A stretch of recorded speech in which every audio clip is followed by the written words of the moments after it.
압도적 뉴스 컨텐츠 3프로 뉴스룸입니다. 안녕하십니까, 류종 기자입니다. 안녕하세요. 한정 기자입니다. 네, 벌써 또 한 주가 이렇게 또 끝나가네요. 네, 드디어 금요일. 네, 이번 주는 진짜 사실 뭐 기억하시겠지만 월요일에 블랙먼데이를 네. 시작을 해서 되게 길었던 느낌인데, 그래도 오늘은 마지막에는 조금 그래도 주가가 올라가면서 마무리를 해서 조금은 기분 좋은 주말들을 맞이하셨으면 좋겠습니다. 네, 첫 번째 뉴스는 이제 제가 지난주부터 계속 보도를 드리고 있는 건데, 그 전기차 인천 지역에서 발생했던 전기차 화재 때문에 지금 뭐 정부라든지 업계라든지 또 소비자들이 지금 불안감이 굉장히 커지고 있는 상황입니다. 그러다 보니까 이제 전기차 포비아라고 하는 그런 뭐 두려운 현상까지도 지금 많이 퍼지고 있다고 하는데, 뭐 일부 아파트라든지 건물에서는 뭐 지하 주차장에 전기차를 못 들어오게 하기도 하고요. 뭐 그런 여러 가지 지금 일들이 발생을 하다 보니까 지금 정부라든지 지방자치단체 쪽에서도 이제 하나둘씩 대책들을 내놓고 있는 상황입니다. 지금 오늘 뭐 이제 서울시에서는 이제 지하 주차장에 그 전기차가 들어오기 위해서는 충전율을 90%로 제한을 해야 된다라고 하는 그런 이제 뭐 제한까지 오늘 내놓긴 했는데요. 그 완성차 업체 중에서 현대자동차가 이제 처음으로 이제 업계 최초로 지금 그러면은 전기차를 90%로 충전율을 이렇게 설정하는 방안을 이번에 좀 공개를 했습니다. 이걸 하면서 이제 뭐 고객들에게 좀 배포를 하고 있고요. 이렇게 된 이유는 사실은 고객들이 문의가 굉장히 많았다고 합니다. 뭐 최근에 뭐 전기차 그 벤츠 전기차 화재 있었고요. 네. 또 이제 기아 EV6 전기차 화재도 있었는데, 이런 일들이 연달아 일어나다 보니까 내 차에 탑재되어 있는 전기차 배터리는 뭔가라는 게 좀 궁금하게 문의하시는 분들이 많았고요. 또 하나는 흔히들 말하는 이제 삼원계 배터리와 LFP 배터리의 차이가 뭐냐, 뭐 내 차는 삼원계인 걸로 알고 있는데 괜찮냐, 막 이런 문의도 되게 많다고 해요. 근데 무엇보다 지금 궁극적으로 물어보는 게, 지금 전기차들이 이제 뭐 주차장에 못 들어오게 하는데 충전율을 어떻게 설정을 해야 돼요? 라고 하는 이야기들이 많이 나오다 보니까 여기에 대해서 이번에 현대차가 좀 방안을 내놨습니다. 한번 좀 표를 띄워주시면은, 이게 제가 좀 입수를 한 자료는 현대차 내부에서 이제 교육용 자료를 제가 어떻게 좀 입수를 했습니다. 여기 보시면은 이제 고객들이 주로 문의를 했던 게 이제 뭐 NCM 배터리와 LFP 배터리 차이, 그리고 이제 하이브리드 차량 같은 경우에도 엔진과 배터리가 다 들어가다 보니까 이거는 괜찮은지, 이제 또 하나는 마지막으로 이제 그러면은 배터리 충전 양을 조절할 수 있는 방법이 뭐냐라고 많이들 물어봤습니다. 사실 이 부분은 지금 이제 뭐 고객 응답 내용에도 있었지만 저도 주변에서 굉장히 좀 많이들 물어봤거든요. 그 예전에 코나 일렉트릭이라든지 이런 차들이 화재가 발생했을 때도 그때 리콜을 할 때 이제 현대차에서 그 리콜 방안으로 내놨던 게 어떤 거냐면은 소프트웨어를 조작을 해서 설정을 해서 충전 양을 100%가 아니라 80%로 제한하는 그런 방안을 좀 내놨습니다. 그러다 보니까 이제 충전율을 조금 낮추면은 안정성이 높아지기 때문에 그런 걸 했던 건데, 내 차는 어떻게 해야 돼요? 라고 하면서 그런 부분을 많이 물어보거든요. 사실은 생각보다 되게 간단하게 할 수 있습니다. 현대차 같은 경우에는 사실은 이제 앱으로도 가능하고요. 앱으로요? 네, 현대차에는 이제 현대차는 블루링크, 기아에는 이제 기아 커넥트, 그리고 이제 제네시스 같은 경우에는 마이 제네시스라고 하는 앱이 있습니다. 그 앱에 들어가셔서 이제 EV 설정에 들어가시면은 각각의 이제 배터리 충전 양을 조절을 할 수 있습니다. 이것도 그냥 뭐 한 번에 90%, 80%를 하는 게 아니고요. 급속은 몇 %, 완속은 몇 % 각각 설정을 할 수 있는데, 지금 많이 이야기가 나오는 거는 완속 충전기 같은 경우에도 지금 이제 90% 이하로 충전하는 것을 권장을 하게 됐습니다. 그러다 보니까 이제 그 부분에 문의를 한 건데, 앱에 들어가셔서 이렇게 하셔도 되고요. 또 하나는 그 우리 자동차 그 내비게이션 화면 있잖아요. 네네. 거기 보면은 홈 버튼이 있어요. 홈 버튼을 누르면은 각각의 메뉴들이 하나하나 다 뜹니다. 네. 근데 그 중에서 전기차 같은 경우에는 EV 기능이 따로 있어요. 이걸 한번 또 표를 좀 그림을 좀 보여드릴게요. 그림을 보면서 설명을 드리면은 EV 그 기능이 있는데, EV 기능에 딱 들어가게 되면은 충전 관리가 있습니다. 두 번째 이제 2번 보시면 되는데요. 충전 관리라고 하는 메뉴에 들어가게 되면은 거기서 이제 배터리 충전 목표량을 또 설정을 할 수가 있습니다. 여기 들어가시면은 이제 뭐 급속 충전할 때는 몇 %, 완속 충전할 때는 몇 % 이렇게 할 수 있도록 지금 각각 설정할 수 있게 돼 있고요. 지금 현대차에서는 이제 고객 응대로 확인으로는 지금 90%로 충전하는 것을 권장을 하고 있습니다. 이 같은 경우에는 이제 예전에 막 화재가 사고가 발생했을 때는 좀 더 안전성을 위해서 80% 미만으로 권장을 했었지만 지금은 그런 상태는 아니고 이제 뭐 정부라든지 지자체 또 이제 국토부 이런 데서 나오는 이야기가 100%를 하면은 좋겠지만 위험할 수 있으니 이제 어쨌든 주행거리도 조금 고려를 했을 때 90% 정도로 충전량을 제한하는 게 어떻겠냐라고 하는 그런 지금 방안들이 나오다 보니까 현대차가 조금 선제적으로 이 부분에 대해서 어제부터 준비에 들어갔고요. 이제 그러면서 현대차가 이걸 지금 뭐 공표를 한 상태입니다. 그러면서 이제 오늘 이제 아시겠지만 서울시에서 보도자료가 오후에 나왔죠. 이제 서울시 보도자료 내용을 보면은 이제 서울시는 시민들의 안전이랑 그냥 불안감을 조금 해소시켜주기 위해서 지하 주차장에 들어오는 차량들은 전기차의 경우 충전율을 90% 이하로만 설정하도록 지금 하겠다고 했습니다. 이거 같은 경우에는 이제 좀 잘 보셔야 될 게 서울시가 하고 싶다고 함부로 할 수 있는 건 아니에요. 사실 이걸 하기 위해서는 규약을 좀 바꿔야 됩니다. 서울시 같은 경우에는 9월까지 공동주택 관리 규약 준칙을 개정을 할 예정이라고 해요. 이거를 개정을 해야지만 이제 배터리 주차장에 들어오는 차량에 대해서 제한을 줄 수 있기 때문에 이거를 개정을 하고요.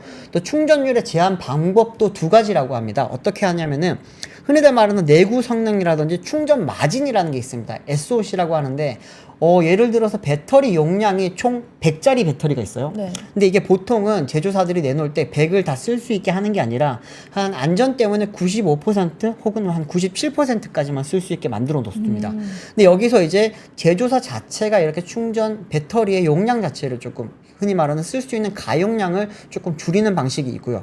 또 하나는 아까 현대차가 했던 것처럼 소프트웨어라든지 그런 설정에 들어가서 자체적으로 자율적으로 충전량을 좀 제한하는 방법들을 지금 권장을 하고 있는데 현재로서는 두 번째죠. 소유자가 직접 목표 충전율을 낮추는 방법을 지금 권장을 하고 있습니다. 이렇게 먼저 하고요. 또 이제 나중에 되면은 이제 흔히 말하는 SOC라고 방금 말씀드렸던 배터리 가용량을 조절하는 거는 자체적으로 하긴 좀 힘들어요. 이거 같은 경우는 이제 뭐 요즘 흔히들 말하는 OTA라고 하죠. 무선 네네. 업데이트를 통해서 할 수 있는 방법도 있고 좀 오래된 전기차들 같은 경우에는 직접 센터에 입고를 해서 거기서 이제 센터에서 직접 소프트웨어를 좀 조작을 해서 이제 그러면은 이 배터리는 뭐 예를 들어 100kW까지 쓸 수 있는 배터리지만 네. 안전을 위해서 한 80%까지만 혹은 90%까지만 쓸 수 있게 제한을 걸어라라고 해서 이제 그걸 지금 이제 제조사들이 아무래도 조만간 실시할 예정이라고 합니다. 그러면은 100%인지 90%인지 저희가 알 수가 있나요? 그건 이제 아무래도 관리 요원들이 좀 봐야겠죠. 아. 그러다 보니까 무인 주차들 요즘 많잖아요. 네네. 거기서는 관리하기가 좀 힘들 겁니다, 사실은. 아. 그런데 요즘 대부분 이제 전기차 같은 경우에는 이제 주차장에 가면 전기차 충전 혹은 이제 친환경차 주차 장소에만 네네네. 보통 전기차를 많이 대거든요. 네. 근데 그런 부분에 있어서 이제 관리원들이 그 부분을 또 체크를 해야 될 겁니다. 여기에 대해서는 이제 서울시에서도 아직까지 구체적으로 뭐 시행 규칙까지는 내놓진 않았기 때문에 네. 관리 규약 준칙을 개정을 하면서 아마 세부 시행 규칙도 아마 내놓을 거기 때문에 그 부분은 좀 기다려 봐야 될 것 같고요. 근데 이제 이 서울시뿐만이 아니라 정부 차원에서도 지금 여기에 대한 좀 불안감을 해소시키기 위한 여러 가지 방안을 마련을 하고 있습니다. 산업통상자원부 같은 경우에도 오늘 오후에 이제 대한상공회의소에서 전기차 화재 관련 긴급 간담회를 개최를 했고요. 여기에는 자동차 업계라든지 뭐 배터리 전문가, 소방 전문가 이런 사람들이 참석을 했습니다. 또 이제 환경부 주관으로는 12일에 국토부, 산업부, 소방청 등 관계부처가 참여하는 전기차 화재 관련 회의를 열기로 했고요. 또 하나는 국토부는 또 13일에 국내 완성차 제조사 및 수입사와 함께 이제 전기차 안전점검을 위한 회의를 열어서 배터리 정보 공개 관련해서 입장을 청취를 할 예정이라고 합니다. 지금 이제 저희가 보도를 많이 드렸지만 이번 벤츠 전기차 같은 경우에는 흔히들 이제 중국의 CATL 배터리가 탑재된 줄 알았다가 알고 보니까 중국의 페러시스 배터리가 지금 탑재된 게 좀 알려지면서 조금 문제가 좀 커진 상황입니다. 이게 결국에는 고객을 속인 거 아니냐 혹은 이제 인증은 제대로 받았냐에 지금 이런 차원의 문제로까지 퍼지다 보니까 그러면은 배터리 실명제에 대한 지금 되게 필요성이 커지고 있고요. 내년 2월부터 정부가 이제 배터리 인증제를 시행을 할 예정인데 여기에는 사실 배터리 제조사라든지 네. 뭐 원산지가 지금 표시가 될 예정이 아니었거든요. 근데 이 부분도 이제는 포함을 시켜야 되는 배터리 실명제가 좀 시행돼야 되지 않겠냐라고 하는 그런 이야기도 많이 나오고 있습니다.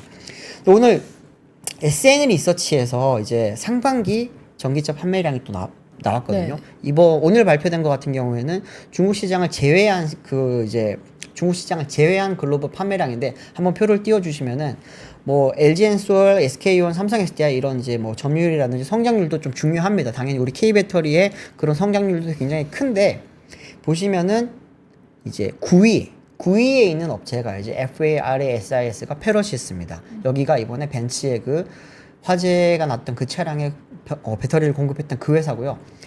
올해 상반기에만 108%가량 성장을 했습니다. 와. 성장률로 보면은 뭐 CALB가 지금 604%로 좀 제일 높고요. 그 다음에 이제 BYD가 144%고 그 다음으로 높은 게 지금 세 번째로 많이 성장을 한 회사가 페러시스라고 합니다. 페러시스 같은 경우에는 대부분 공급 물량이 벤츠로 나가고 있기 때문에 벤츠에서 이번에 전기차 판매를 조금 늘면서 저렇게 많이 물량이 늘어나는 걸로 지금 보이는데 이게 페러시스가 사실은 처음부터 좀 셀의 안정성이라든지 품질의 문제가 좀 있었거든요. 네. 그렇기 때문에 저렇게 판매량이 글로벌리 늘어나게 되면은 우리나라뿐만이 아니라 다른 나라에서도 저 배터리에 대한 화재 위험 혹은 폭발의 위험에 대해서는 좀 대비책을 많이 강구를 해야 되지 않을까 그렇게 보이는 상황입니다. 지금 해외에서 이렇게 폭발이 일어난 사례도 굉장히 많은가요? 네, 지금 미국에서 작년에 이제 폭발 사고가 있으면서 리콜을 했고요. 그리고 이제 중국에서도 지금 수차례 있었고, 페러시스 같은 경우에는 2021년입니다. 그때 당시에 베이징 기차라고 하는 회사에 또 공급을 하고 있었어요. 벤츠 네. 이전에. 여기서 한 3만여 대의 차량을 전량 리콜을 했고요. 와. 그 리콜 비용도 다 그때 이제 페러시스 부담을 하면서 사실 지금 재무적인 상황도 별로 좋지는 않다고 합니다. 네. 좀 이게 전기차 이야기를 할 때 예전에는 막 상승하는 그런 이야기들이 네. 많았는데 최근에는 또 사고도 많이 나고 또 이제 뭐 전기차 성장 둔화도 있다 보니까 안 좋은 소식을 조금 많이 들려드리는 것 같기는 한데 이런 게 어떻게 보면 성장통이거든요. 네. 성장통을 이렇게 또 잘 겪고 나면은 이제 그 다음번 스테이지에 넘어갔을 때는 아무래도 조금 안정적으로 이렇게 성장할 수 있지 않을까 싶어서 지금은 많이들 힘드시겠지만 잘 버텨나가시기를 좀 바라고 있습니다. 네. 다음 뉴스 제가 준비했는데요. 네. 그 네이버와 카카오가 이제 올해 2분기 실적을 발표를 했습니다. 네네. 그런데 이제 주가에서는 좀 희비가 갈렸는데 좀 표를 보여주시면은 네이버가 이제 사상 최대 실적으로 주가가 상승했지만은 카카오는 이제 경영권 불확실 이유로 약세 마감을 했습니다. 우선 네. 이제 보면은 오늘 네이버가 그 올해 영업이익이 4,727억 원, 매출액 2조 6천억 원대를 기록했다고 밝혔는데요. 네. 이는 이제 각각 전년 동기 대비 26%, 8% 성장한 수준입니다. 네이버의 이제 상반기 매출액이 5조 1,300억 원대로 이제 업계에서는 이 같은 추세를 좀 유지할 경우에 연매출 10조도 달성할 가능성이 있다 이렇게 전망하기도 했고요. 네. 근데 이제 특히 사업 부분별 매출액을 보면은 검색이나 디스플레이를 제공하는 서치 플랫폼 이 부분이 이제 9,700억 원 정도로 가장 높은 비중을 차지했고 이 외에도 이제 광고 판매 같은 커머스 부분이죠. 약 한 7,200억 원 정도 했고 그다음에 이제 페이 서비스, 네. 그다음 디지털 금융 이런 핀테크 부분이 3,600원대로 이제 이렇게 뒤를 이었습니다. 근데 이제 전날 발표한 카카오도 실적이 좋았거든요. 네. 다음 표를 보면은 네, 영업이익이 1,340억 원, 그다음 매출액 2조 49억 원을 기록하면서 네. 각각 18%, 4% 증가를 했습니다. 또 2분기 영업이익률도 6.7%를 나타냈는데 네. 근데 이제 카카오 실적은 이제 카카오톡을 통해서 뭐 광고 커머스 사업 펼치는 이제 톡비즈 있잖아요. 네네. 그게 이제 가장 큰 영향을 미쳤고, 그러고 이제 그 톡비즈의 2분기 매출이 전년 동기 대비 7% 증가했고, 네네. 톡비즈 중에서도 비즈모드나 카카오톡 채널 같은 이런 광고형 매출이 전년 대비 9% 증가를 했습니다. 그런데 이제 이렇게 실적이 좋았음에도 불구하고 주가는 좀 다른 분위기인데요. 네. 다음 표를 보여주시면은 오늘 주가 그래프를 보면은 그 네이버는 다음 표를 네. 띄워주시면은 주가 보여드릴게요. 네. 그 오늘 네이버는 0.61% 상승 마감을 했고요. 네. 근데 실적이 나오면서 장 초반에는 17만 원까지 오르긴 했거든요. 네. 근데 이제 보합 수준으로 마무리를 하긴 했습니다만 이제 증권가에서는 실적으로 인한 주가 반등이 당분간에 이제 계속 될 것 같긴 하다 이렇게 말을 하긴 했고 네. 또 카카오는 반면에 이제 호실적에도 불구하고 주가가 좀 부진했습니다. 아무래도 실적 발표가 된 날 이제 김범수 위원장이 구속이 되면서 네. 좀 주가에 악영향을 미쳤고요. 오늘도 3.7% 하락을 하면서 이제 마감을 했습니다. 근데 사실 그 네이버도 마냥 좋아할 수는 없거든요. 네네. 그 이유가 이제 2021년 9월에 최고점 기억하시나요? 모르겠어요. 몇십만 원이었어요? 45만 45만 원대였는데 원이요? 네, 여기에 비하면은 지금 16만 원대니까 한참 아. 못 미치는 수준이긴 합니다. 아직 한 3배 가야 되네요. 네네, 그러면은. 절반도 안 되는데, 네. 그래서 이제 그렇고 또 네이버는 라인 사태도 여전히 진행 중이잖아요. 그렇죠. 그래서 최수연 대표가 이날 실적 컨퍼런스 콜에서 현재는 이제 최대 주주를 유지를 변경을 한다거나 아니면 라인에 대한 컨트롤을 축소하는 등의 전략은 이제 검토하지 않는다. 그래서 기존의 전략을 유지하는 걸로 생각을 하고 있다. 이렇게 말을 하긴 했습니다. 또 카카오도 김범수 구속이라는 이제 그 사법 리스크를 해결을 해야 하고요. 네. 또 현재 이제 김범수 위원장은 SM엔터 경영권 인수 당시에 이제 주가 조작으로 그렇죠. 이제 좀 문제가 되고 있잖아요. 네. 근데 이제 다만 김 위원장과 같은 혐의로 수사선상에 올랐던 그 이준호 죄송합니다. 네, 이준호는 지금 네. 휴가가 있죠. 네. 죄송합니다. 네. 네, 이준호 그 카카오엔터 투자전략 부문장은 불기소 처분 받았고요. 네. 근데 그 이유가 이제 그 올해 1월에 시행된 자본시장법상 그 자진신고자 감면제도 네네. 이게 이제 처음으로 좀 적용된 게 아니냐 이런 분석이 나오고 있습니다. 야, 이게 그러면은 나도 똑같이 잘못을 했지만 네. 증언을 해주면은 약간 네, 감면을 감면이 해주는- 되는 그렇군요. 같은 잘못을 했는데 좀 네. 그렇긴 하네요. 그래서 아까 보니까 근데 실적을 봤을 때는 네네. 사실 네이버보다 카카오가 실적이 조금 더 좋아 보였거든요. 네. 특히나 영업이익 같은 경우는 18% 올랐으면은 굉장히 많이 오른 건데 그렇죠. 실적이랑 역시 주가는 같이 가는 게 아닌 것 같네요. 타이밍이 네. 또 좀 확실히 좀 그렇기도 의장이 했고. 지금 걸려 있는 일이 있다 네네. 보니까 조금은 주가적으로 불안정성이 커 보여서 이렇게 못 가지 않았나 싶은 생각이 네. 드네요. 네, 다음 소식은 이 회사도 지금 이 거버넌스 때문에 굉장히 문제를 많이 일으키고 있습니다. 지금 많이들 알고 지금 다들 뭐 예상하시겠지만 두산입니다. 두산 밥캣과 이제 로보틱스 합병에 대해서 이제 한국 기업 거버넌스 포럼에서 두산그룹에게 이제 이 둘이 합병을 했을 때 나타나는 시너지가 도대체 뭡니까? 라고 이렇게 공개적으로 질의를 했습니다. 사실 뭐 두 기업 간의 이제 합병 이슈가 나오고 나서부터 거버넌스 포럼에서는 계속해서 지금 질의를 하고 있고 비판의 목소리를 내고 있는 상황인데 오늘 같은 경우에는 이제 두산 3사 분할 합병 등 정정증권신고서 관련 공개 질의를 통해 두산그룹, 밥캣, 에너빌리티 등 이사회에 최근 주가 폭락에서 보듯 국민연금과 일반 주주에게 많은 경제적 피해를 입힐 가능성이 높은데 이사회에서 기업가치 제고 계획과 자본거래의 관계에 대해 논의했는가라고 이렇게 지금 물어봤습니다. 쉽게 말씀드리면은 두 회사가 합병을 해서 이제 얻을 수 있는 주주라든지 이런 부분에 혹은 사업 간의 시너지가 없어 보이는데 도대체 왜 추진을 해서 주가가 이렇게 박살나게 됐습니까? 라고 하는 이야기죠. 근데 사실 뭐 많이들 아시겠지만 두 회사가 합병을 하면 이런 모습이 됩니다. 좀 띄워주시면 좋겠는데요. 네. 현재 그 두산그룹 밑에 두산 에너빌리티, 로보틱스, 테스나가 있고요. 에너빌리티 밑에 이제 밥캣과 퓨얼셀이 있었습니다. 그런데 이번에 이제 구조 개편을 하게 되면은 쉽게 말하면 에너지 부문은 에너빌리티와 퓨얼셀로 묶이게 되고요. 흔히 말하는 모빌리티죠. 스마트 모빌리티, 이제 로봇이라든지 뭐 중장비라든지 어쨌든 움직이는 것들은 두산 로보틱스 밑으로 밥캣이 들어가게 되고 이제 테스나 같은 경우에는 이제 첨단 소재 쪽으로 넘어가게 되는 상황인데 이게 처음부터 문제가 됐던 거는 사실은 그 합병 비율이었습니다. 합병 비율 같은 경우에는 이제 두산 밥캣과 이제 로보틱스가 1대 0.63이었죠. 이렇게 되면서 이게 결국 시총을 기준으로 그렇게 합병 비율을 정하다 보니까 지금 로보틱스는 굉장히 고평가되어 있고 네. 밥캣 같은 경우는 굉장히 저평가되어 있는데 이게 맞는 합병 비율이냐라고 하는 그런 이야기들이 나왔고요. 또 이제 두산 에너빌리티 주주들 같은 경우에도 합병 신주 발행 시 에너빌리티 주주 같은 경우는 1대 0.03 비율로 로보틱스 주식을 받게 됩니다. 그러다 보니까 이제 모두가 지금 주주들은 어떤 주주든지 다 지금 불편한 상황이 됐습니다.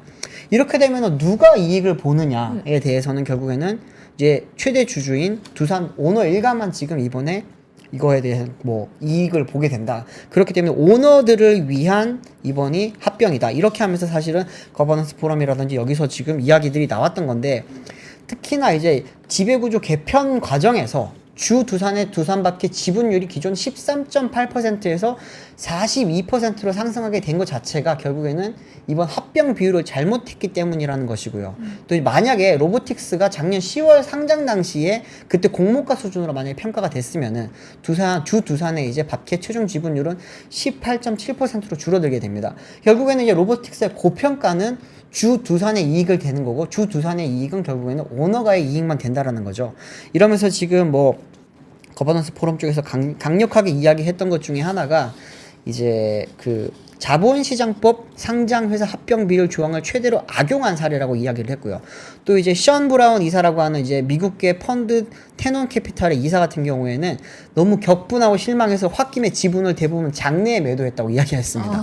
장내 매도 사실 잘 안 하거든요. 이렇게 하면서 이사회에서 이런 결정을 했다니 너무 실망스럽고 배신감을 느꼈다고 이야기를 했는데 이분이 이렇게 이야기를 했던 이유가 어떤 거냐면은 시가총액 대신에 만약에 기업 가치라고 하는 이제 TEV라고 있습니다. 토탈 엔터프라이즈 밸류로 만약에 밥캣과 로보틱스 간의 합병 비율을 다시 계산을 했다면은 현재는 49대 51이지만 그게 아니라 96대 4가 되었어야 맞다라고 이야기를 합니다.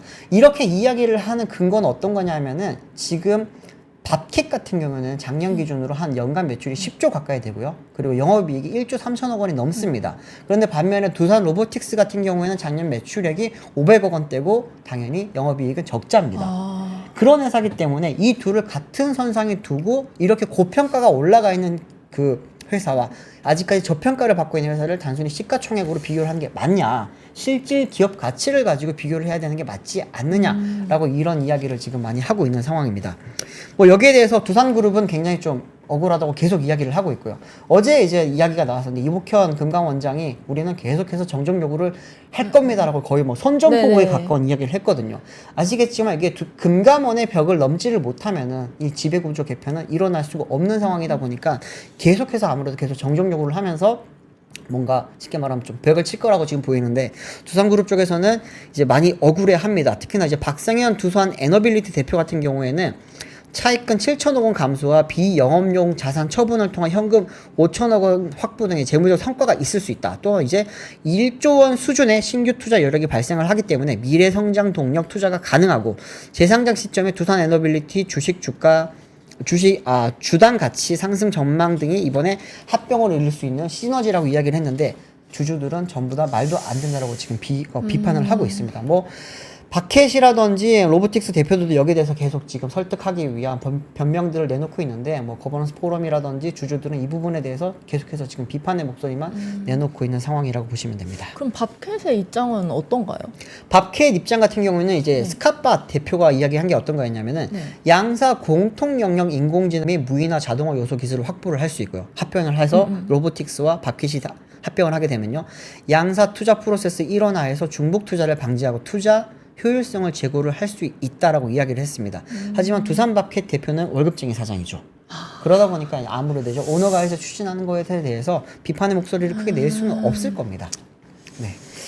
좀 이게 거버넌스가 항상 문제가 많이 됩니다. 요즘 이런 뭐 비슷한 일들이 많은데 특히나 많이들 비교하시는 게 SK그룹이거든요. 네네. SK 같은 경우에도 지금 ENS와 이노베이션 합병이 있었고요. 또 온 같은 경우에도 여러 계열사랑 합병을 하고 있는데 여기서는 SK그룹에서는 자체적으로 나서서 여기에 대해서 설명을 많이 당위성을 설명을 많이 했어요. 그리고 여기에 대해서 시너지에 대해서도 명확하게 보여줬고 그게 이제 주주들이라든지 이사회에서도 지금 인정을 받고 있는 분위기인데 두산 같은 경우에는 전혀 지금 뭐 금감원도 설득을 못 하고 있고요. 국민연금이라든지 다른 주주들도 설득을 못 시키고 있다 보니까 이 부분에 대해서 이렇게 좀 큰 비판을 받는 게 아닌가 싶습니다. 네.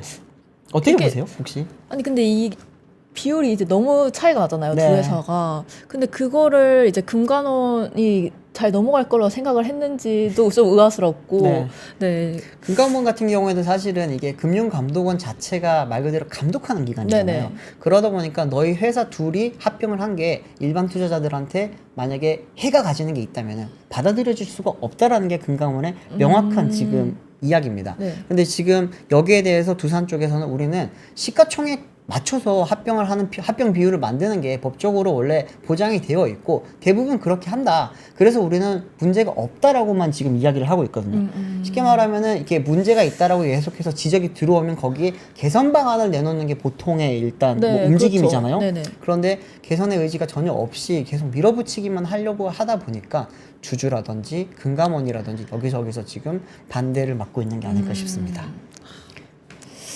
네. 네, 다음 소식 전해 네, 주십시오. 다음 뉴스 제가 준비했는데요. 그 정부의 그린벨트 해제를 통한 이제 주택 공급 요청이 나왔잖아요. 네. 그래서 이제 여기서 서울시가 화답을 했는데 이제 오늘 세부 계획을 좀 발표를 했습니다. 일단 표를 보면은 그린벨트 일부 해제를 통한 이제 신혼부부 주택 공급 확대와 토지거래 허가 구역 모니터링, 그다음 재개발 재건축 정비 사업 속도 향상을 통한 도심 내 이제 아파트 공급 확대가 이런 주 내용이고요. 네. 그동안 이제 서울시는 개발 제한 구역 해제를 최대한 자제를 해왔잖아요. 맞아요. 그렇지만 이제 이번은 정부 요청에 따라서 뭐 인구 감소나 청년 세대에 시급한 주택 문제를 위해서 힘을 보태겠다 이렇게 말을 했습니다. 네. 우선 이 개발 제한 구역 해제 지역에 공급될 주택이 서울시에서 추진하고 있는 신혼 20년 전세 자가주택이라고 하는데 네. 혹시 들어보셨나요? 들어보긴 했는데 어떤 건가요? 네, 저도 좀 처음 들어봐가지고 네. 좀 찾아봤는데 이게 신혼부부가 소득 기준과 관계없이 처음 10년간 전세로 거주를 하다가 네. 이제 아이를 낳게 되면은 그 평수를 넓혀 최장 20년까지 거주할 수 있는 주택이고요. 네. 그 다음에 이제 두 자녀 이상 출산 시에는 20년 후 시세보다 한 10%에서 20% 정도 이제 감면을 좀 저렴하게 매입할 수 있게 해주는 겁니다. 근데 이제 여기서 이제 오세훈 시장이 20년 동안 가까이 이제 시행한 장기 전세 주택의 효과를 보면은 네. 다른 주거 형태에 거주한 분들에 비해서 출생률이 20-30% 높았대요. 사실 그 자료와 뭐 경험치가 있다고 하는데 네. 아직 뭐 이렇게 제대로 확인된 건 없습니다만 네 그렇게 말을 했고요. 네. 그다음 또 이 해제지는 개발 제한 구역 내에 관리되지 못한 이제 훼손지 같은 보존 가치가 좀 낮은 상대적으로 이제 그런 지역을 좀 활용할 계획입니다. 네. 이 대상지에 대해서는 이제 올해 11월 중 공개될 수 있을 걸로 보고는 있습니다. 네. 근데 다만 이제 이 개발 제한 구역 해제 후에 실질적인 주택 공급까지 좀 상당한 시간이 걸리잖아요. 그렇죠. 거의 한 10년 정도 걸린다고 하는데, 네. 근데 이 소요에 이렇게 좀 긴 시간 소요된다는 지적에 대해서는 좀 시장이 주는 일단 메시지가 좀 중요하다. 오 시장 측에서는 이렇게 얘기를 했고요. 네. 이번에 발표를 하면서 좀 서울 부동산 가격이 하향 안정화돼야 된다는 이런 서울시의 목표가 좀 잘 전달이 됐으면 좋겠다. 이렇게 밝혔습니다. 혹시 이 그린벨트 지도 좀 크게 좀 네네. 만들어 주실 수 있을까요? 보다 보니까 강남에 이렇게 그린벨트가 많은지 오늘 좀 다시 보게 되네요. 보시면은 강남 여기 네네네. 보시면 내곡동이라든지 여기 네, 그게 네, 감사합니다. 강남 쪽에 저렇게 그린벨트가 많았으면 저기에 풀리고 저기에 이제 신혼부부들을 위한 집들이 제공이 될 수 네네네. 있다라는 말이잖아요. 결혼율이 좀 높아질 수도 있지 않겠냐라고 하는 1차원적인 생각도 들기는 하는데 이게 또 아까 지금 한전은 기자가 방금 말했지만 땅이 있더라도 집을 짓는 데까지는 보통 한 8년에서 10년 정도 걸리거든요. 맞습니다. 그러면은 지금 결혼하시는 분들이 혜택을 받을 가능성은 굉장히 적겠네요. 그렇죠. 이게 네. 기본 10년 걸리니까 그리고 또 이제 자식을 또 낳아야지 거기서부터 그렇죠. 이제 또 10년이 걸리는 거잖아요. 그것도 좀 쉽지 않고 사실 오늘 제가 전달해 드리는 거는 이제 굉장히 일부만 전달을 해드린 건데 네네. 이 외에도 좀 나온 정책들이 많잖아요. 근데 이게 과연 잘 될 수 있을까요? 좀 의문이 들긴 하는데 네. 어떻게 생각하세요? 글쎄 어제 저도 이제 그 부동산 88 부동산 대책 이야기를 네네. 전달을 드리면서 들었던 생각이 정부의 의지가 두 가지가 느껴졌습니다. 첫 번째는 공급 확대 의지는 확실히 있다. 하지만 두 번째는 가격이 오르는 것에 대해서는 네, 그쵸. 난 모르겠다. 약간 이렇게 느꼈습니다. 어제 대책을 보면은 대부분 규제 완화 대책이 많았고요. 공급 완화를 하는 방식이 여러 가지가 있는데 네. 여기에서 이제 규제를 완화를 해서 공급을 완화를 하겠다. 특히나 지금 이제 막혀 있는 재건축 재개발 관련된 사업들을 조금 많이 빨리 추진할 수 있는 촉진 정책들이 많이 나왔거든요. 특히나 제초안 같은 경우에는 지금 몇 년째 법안이 막혀 있으면서 제초안에 대해서 지금 뭐 김은혜 의원도 최근에 다시 발의를 했지만 이게 재건축 초과이인 환수제 자체에 대해서 지금 많은 분들이 부담스러워 하니까 재건축이 잘 되지 않고 있다라는 게 이번 정부가 해석이었어요. 네네. 이번 정부 해석입니다. 그런데 여기에 또 반대로 지금 이야기 하시는 분들이 굉장히 많고 또 일반 또 국민들은 거부감이 굉장히 큽니다. 재초안이라는 건 말 그대로 재건축을 통해서 이익을 많이 봤으면 여기에 대해서 세금을 또 본 만큼 내라는 건데 네네. 왜 이거를 내지 말라고 하면서까지 추진을 해야 되느냐라는 거죠. 그렇죠. 좀 이상하긴 하네요. 네, 이 그린벨트 같은 경우에는 사실은 뭐 예전부터 나왔던 이야기인데 서울에 집 지을 땅이 없어요. 그러다 보니까 서울에 지금 오려고 하는 사람은 많은데 공급을 늘리려면 그러면은 그린벨트로 묶여 있는 것을 풀어줘야 됩니다.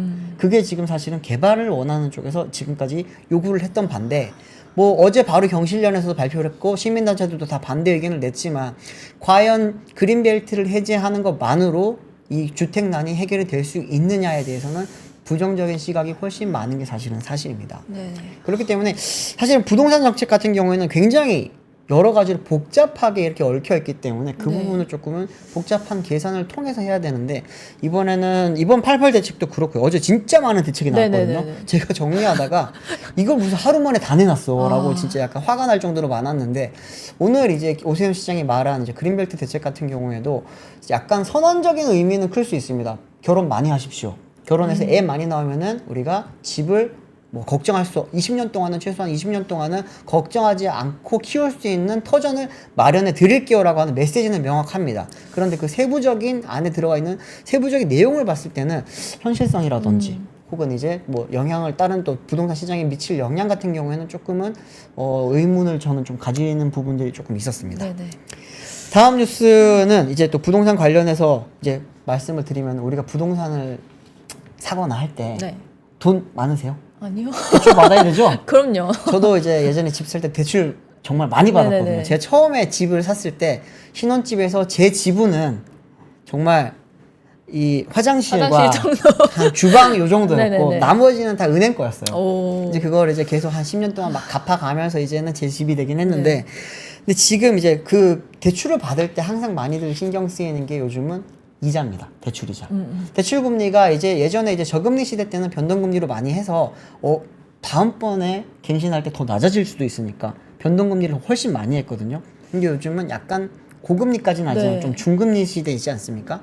이럴 때는 금리가 올라가는 것에 대한 불안감이 큰데 이번에 이제 그 시중은행 쪽에서 10년 동안 대출 이자가 고정되는 상품이 나왔다고 합니다. 이게 어떻게 된 거냐면은 신한은행이 10년마다 금리가 바뀌는 10년 주기형 주택담보대출을 국내 처음으로 이번에 공개를 한 건데 이제 10년 주기형 금리 같은 경우에는 이제 기준금리가 3.38에서 5.29%로 책정이 됐고요. 이번에 이제 2천억 원 한도로 운영될 예정이라고 합니다. 그렇게 지금 기금 규모가 많이 크진 않아요.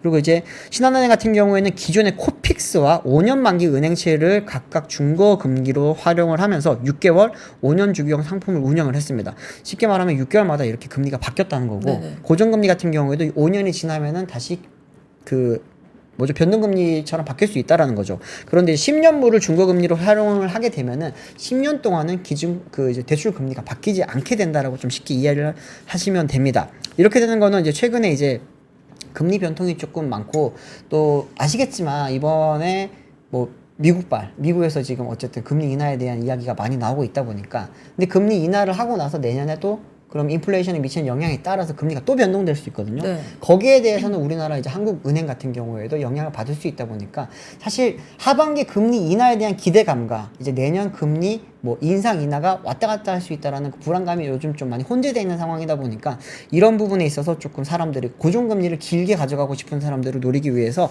신한은행이 내놓은 건데 뭐 KB국민은행 같은 경우에도 커버드 본드 발행 계획을 이번에 금감원에 보고를 하면서 3천억 원 규모로 5년물, 10년물을 구성해서 좀 발행할 계획이라고 합니다. 좀 이렇게 되면은 좀 장기간 최소한 5년 혹은 10년 동안 이렇게 금리가 변하지 않는 이제 고정금리 대출이 조금 많이 늘어나면서 사람들이 안정적으로 집을 좀 구매를 할 수 있게 되지 않겠냐라고 하는 그런 전망이 나오고 있습니다. 쉽지 않네요. 집 갖기. 네, 쉽지 않죠. 저는 운이 좋게 네네. 2014년도에 결혼할 때 집을 사긴 했는데 집을 산다는 것 자체가 사실은 우리가 태어나서 가장 큰 소비를 하는 거거든요. 아, 그쵸. 가장 큰 소비를 하는 거고 가장 큰 빚을 지는 겁니다. 아, 네. 명언이네요. 그렇기 때문에 저도 그때 이제 굉장히 많이 고민을 하면서 막 그때 제가 네. 원형 탈모가 왔었어요. 아, 너무 집 구매하는데 내가 스트레스 집을 받아서. 찾는 과정에서 너무 스트레스를 받아서 막 전세 찾고 집 매매할 집 찾고 막 이렇게 하면서 집이 주는 스트레스가 워낙 크다 보니까 저는 그때 조금 더 무리를 하더라도 사야겠다라고 생각을 했던 건데 지금은 그때와 비교할 수 없게 집값이 많이 오르다 보니까 지금 한지영 기자처럼 이런 이제 그쵸. 20대 분들은 결혼을 하려고 할 때 굉장히 부담이 많이 클 것 같더라고요. 그러니까 결혼도 못하고 애도 안 낳고. 그러니까 이렇게 또 이게 뭐 20년 장기 전세 네. 이런 것도 나오긴 하는데 정책과 현실이 조금은 잘 맞아질 수 있게 이렇게 좀 돼야 될 것 같은데 조금은 좀 세부적으로 네네. 약간 좀 잘 계산을 해서 만들었으면 좋겠습니다. 네. 다음 다음에- 소식 네네. 전해주십시오.